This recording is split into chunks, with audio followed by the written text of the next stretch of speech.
Hi, in this tutorial I'm going to show you how to enable Do Not Disturb mode in Windows 11. If you want to do it, first you need to click rightmouse button on icon with a start, and after that you need to open settings. Then you need to select from the left panel system settings, and now you need to scroll down and open here notifications options, because here you can adjust alerts from apps and system, and you can change settings of Do Not Disturb mode. So I click on this one tab. And here you have two options to use. First one is Do Not Disturb mode. In this mode, notifications will be sent directly to Notification Center.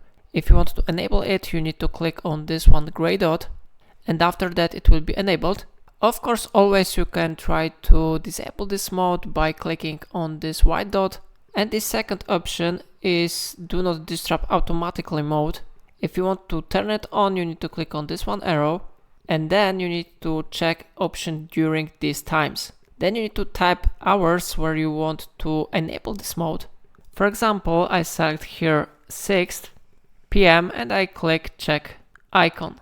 It is time where Do Not Disturb mode will be turned on. And if you want to change time where Do Not Disturb mode will be turned off, you need to click on this hour. And for example, I select here 8th.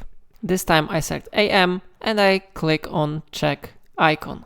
And here you can change repeat settings. On default it is set to daily, but of course you can change it to weekends or weekdays. Everything depends on your preferences. So I select here daily, and from this moment Do Not Disturb automatically mode will be turned on.